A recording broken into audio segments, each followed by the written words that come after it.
मोदी जैसा निकम्मा, कामचोर और काले अक्षरों में लिखने वाला, और मैं ये कह रहा हूं देश का सबसे बड़ा दुर्भाग्य, देश के माथे पर काला टीका केवल जो कि मोदी जैसा प्रधानमंत्री है, इसको लोगों ने झेला है। कभी थाली बजवाते शर्म आनी चाहिए, कभी ताली बजवाते शर्म आनी चाहिए।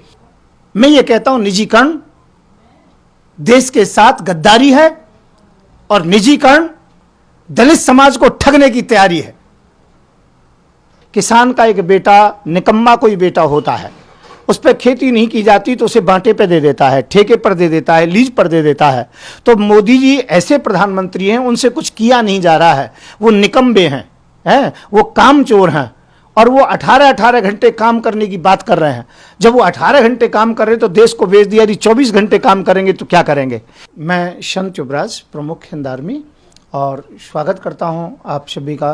परंतु एक बात कहना चाहता हूं, जहां सरकार कहती है निजीकरण के विषय में, मैं ये कहता हूं निजीकरण देश के साथ गद्दारी है और निजीकरण दलित समाज को ठगने की तैयारी है। किसी को फांसी दी जाती है तो उस समय उसकी इच्छा पूछी जाती है, परंतु मोदी सरकार ने, मोदी ने दलितों को पूछा भी नहीं कि तुम्हारा आरक्षण समाप्त किया जा रहा है। मैं ये कहना चाहूंगा, ये निजीकरण का हम बहिष्कार करते हैं। ये निजीकरण नहीं है, ये दलित समाज के साथ धोखा है, एससी के साथ, बीसी के साथ, बीबीसी के साथ, इन सभी के साथ धोखा है, ओवैसी के साथ, ये सभी के साथ धोखा है। और ये धोखा हम नहीं होने देंगे, चाहे कुछ भी क्यों ना हो। पहले मुसलमानों को दबाया, कोरोना के नाम पर उनको पीटा गया, सीए के नाम पर उनको डराया गया, धमकाया गया उनके कागज देखने के लिए, और आज दलित को परेशान किया जा रहा है। निजीकरण के नाम पर आरक्षण समाप्त किया जा रहा है। मैं समाप्त नहीं होने दूंगा आरक्षण। मैं 10 सितंबर से आ रहा हूं रामलीला मैदान के अंतर्गत में, मोदी जी से एक एक हिसाब लूंगा, क्योंकि इस समय आर्थिक नीति कहां चली गई है। मोदी जी कहते थे मेक इन इंडिया होगा, कहां गया तुम्हारा मेक इन इंडिया। देश को बर्बाद कर दिया है, देश का सत्यानाश करने पर तुले हुए हो। मैं ये कहना चाहता हूं, अनपढ़ प्रधानमंत्री जहां का होगा वहां का यही हाल होगा।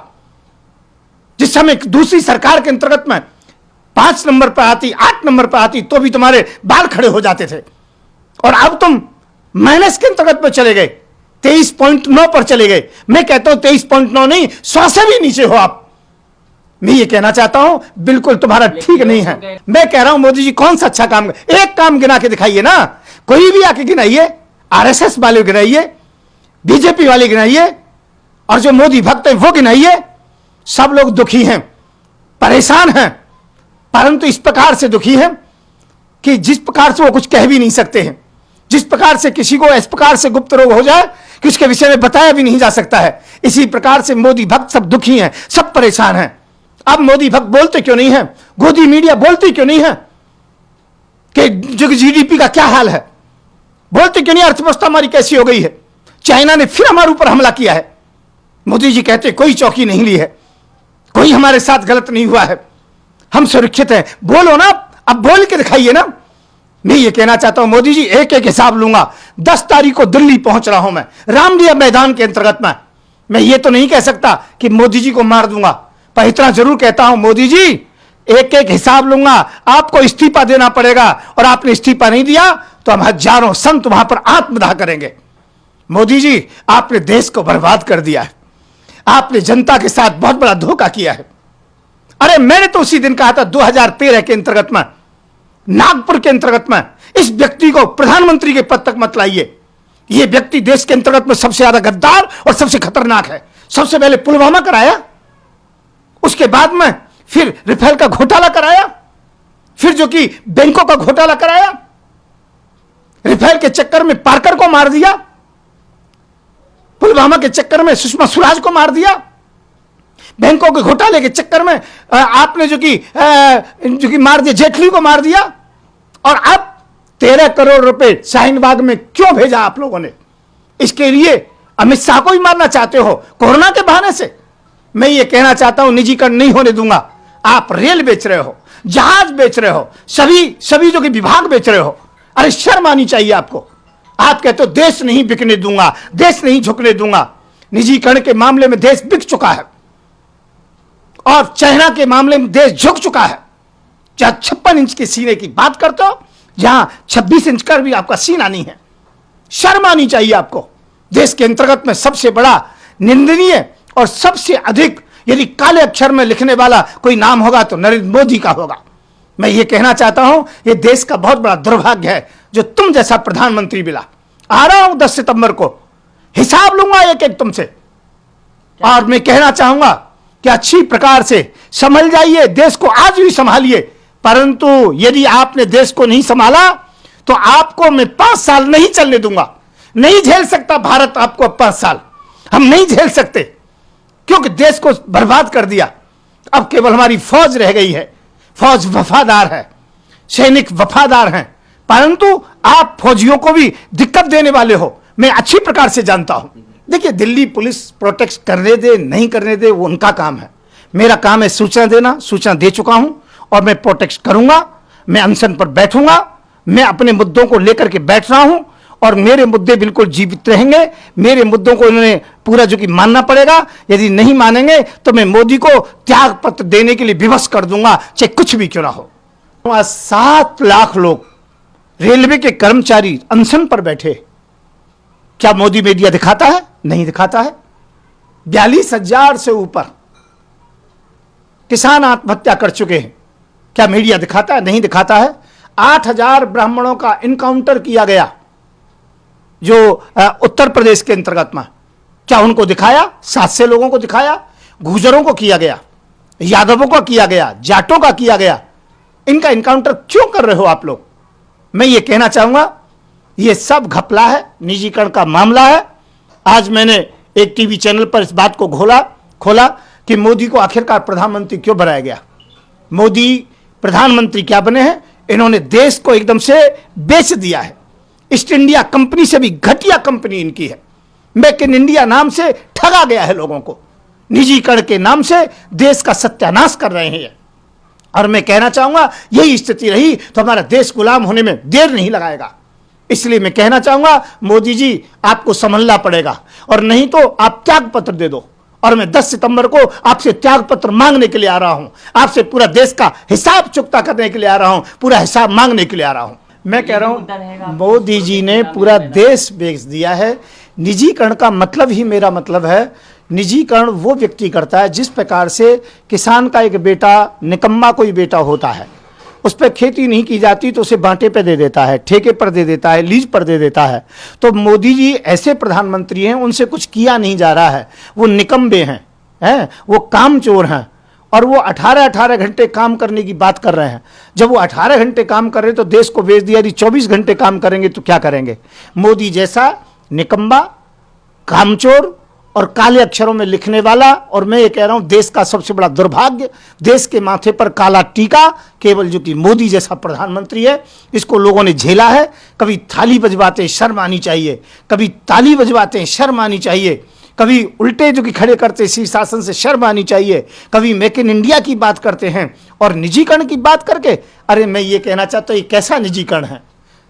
रेलवे के कितने कर्मचारी जो कि बिल्कुल जो कि नौकरी से भीत हो गए, कितने जो जहाज के, रेल जो कि हवाई के अंतर्गत में हो गए, कितने बैंकों से हो गए। मैं ये कहना चाहता हूँ, बड़ी बड़ी फैक्ट्रियां बंद कर दी और देश का जो कि इस स्थान पर ला दिया कि देश में गृह युद्ध होने की स्थिति है। मैं ये कहना चाहूँगा कि यदि सरकारी विभाग नहीं रहेंगे तो फिर हमें मंत्रियों की क्या जरूरत है? सरकारी विभाग नहीं होंगे तो हमें सांसदों की क्या आवश्यकता है? सरकारी यदि विभाग नहीं होंगे तो हमें मोदी तुम्हारी क्या आवश्यकता है? सरकार की क्या आवश्यकता है? सरकारी विभाग नहीं रहेंगे तो आरक्षण नहीं रहेगा। केवल आरक्षण को बंद करने के लिए, दलितों के साथ, SC-BC के साथ केवल धोखा करने के लिए आपने ये निजीकरण का नाटक रचा है। निजीकरण नाम का कोई शब्द नहीं है, कोई बात नहीं है। हिम्मत है तो एक बार आके कहिए ना, आरक्षण समाप्त हुआ, तब आपको देखते हैं क्या होता है। ईंट से ईंट बजा देंगे। आरक्षण समाप्त नहीं होने दूंगा। दलित जाग चुका है, दलित सो नहीं रहा है, वो अच्छी तरह से जानता है निजीकरण नहीं, ये आरक्षण समाप्ति की घोषणा है, जिसे हम पास नहीं होने देंगे, चाहे कुछ भी हो जाए। और एक बात का ध्यान रखना, जो भी निजीकरण के मामले में जो ठेके की बोली बोलेंगे ना, उनकी टांग नहीं तोड़ी तो हमारा भी नाम नहीं है। हिंद आर्मी आएगी और उन लोगों से उस माल को लौटाई, चाहे उसे पैसा दे, चाहे उनके साथ कोई भी व्यवहार करे, परंतु हम निजीकरण के अंतर्गत किसी विभाग को नहीं चलने देंगे, प्राइवेट किसी विभाग को नहीं चलने देंगे। सरकारी विभाग सदैव सुरक्षित रहेंगे। सरकारी महकमे को उसमें सुधार करो, लोगों को अच्छी प्रकार से अनुशासन सिखाओ, परंतु ध्यान रखें हम निजीकरण का विरोध करते हैं, क्योंकि इससे आरक्षण समाप्त होता है। आरक्षण समाप्त होता है तो दलित समाज का, वाल्मीकि समाज का और जितने भी SC BC के अंतर्गत में आते हैं उन समाज का जो कि अनहित होता है, अर्थात उनके साथ धोखा होता है। हम कभी भी उनके साथ धोखा नहीं होने देंगे। दलित की बात कर रहे हैं, क्यों आरक्षण? देखो मान्यवर, एक बात बताना चाहता हूँ, ना मैं मुसलमान के साथ हूँ, ना मैं दलित के साथ हूँ, ना मैं सिख के साथ हूँ, ना किसी हिंदू के साथ या मुसलमान के साथ नहीं हूँ। मैं भारत के साथ हूँ, मैं संविधान के साथ हूँ, मैं देश के साथ हूँ।